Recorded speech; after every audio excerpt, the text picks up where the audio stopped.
Okay, quick video today. Just want to do a little pay it forward. We have an AC compressor on this 2020 Bentley Continental GT. This is a W12, the 12-cylinder engine.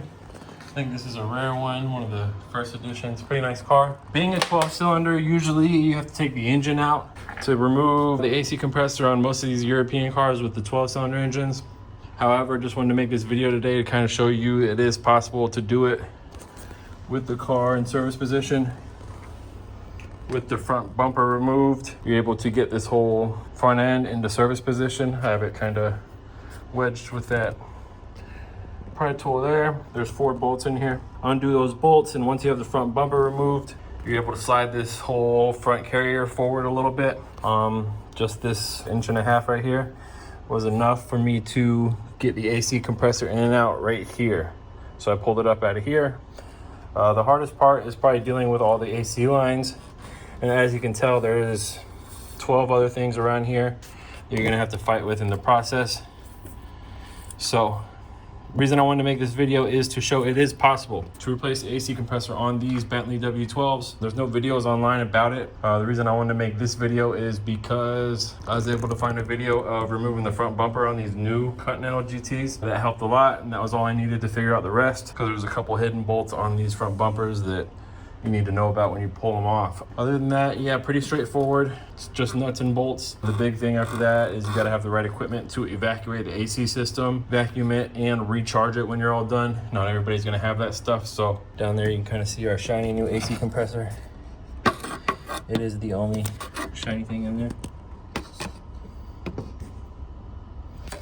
But that's where we're at. The front 2 bolts for the AC compressor available here. Come through the side and you get to the 13s here. The last one is kind of difficult to get to, but you can get to it through some of these cavities here in the wheelhouse. You have to remove the wheelhouse liner there in the front. I drain the coolant because you got to remove a lot of these coolant hoses to get the stuff. I still got to reconnect these last 2 coolant hose fittings right here. And then this gets screwed back into the radiator.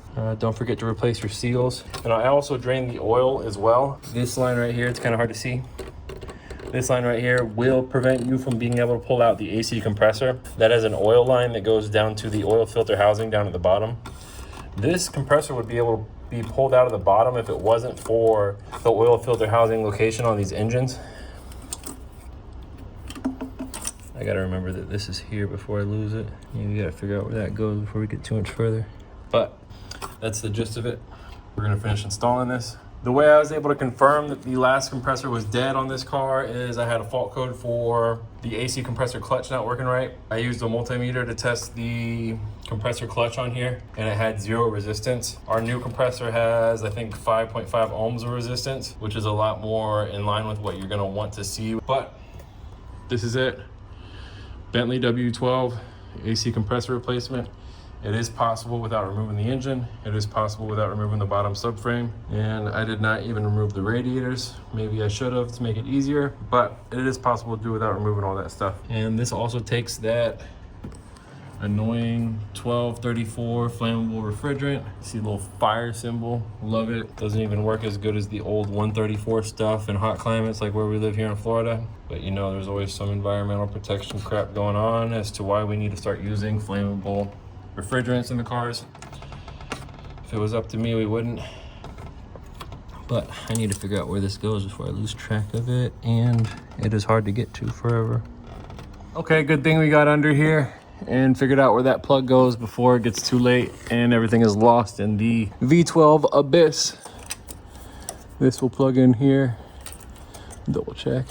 Of course, it does. Perfect. Okay, that would have been hard to get to. Once the radiator fan gets installed back in here with the car lifted, we can kind of show you a little bit better of what's going on. Here is our brand new compressor. This is the tensioner right here for the AC compressor belt. Make sure you're taping everything up when you're removing bumpers and stuff. You don't want to cause more damage than you fix. Now that we're in here, we can kind of show you what's going on better. I might even be able to show you that last bolt on the compressor. I peeled this back, really hard to see, but there's a little small black plug in there on the AC compressor, and right behind it is a 13mm bolt. That is the last of the 3 bolts. Overall, the W12 2020 era Bentley AC compressor replacement, I would rate this job a total of 4 Red Bulls. You can get this done in about 4 Red Bulls, maybe 5. Here's our new AC compressor clutch spinning.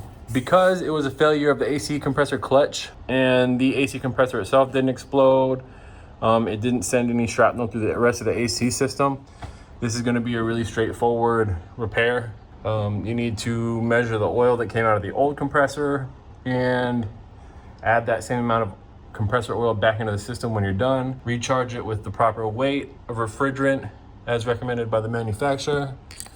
But this could have been a lot worse if we had an exploded compressor. You gotta basically flush out the whole system and replace a bunch of stuff. Customer got lucky on this one. Compressor out, compressor in. And this Bentley is gonna be riding smooth with the best AC it's had in years probably. Let's wrap this up, get the bumper back on, do a test drive, deliver the car, and get paid. That's what we're here for.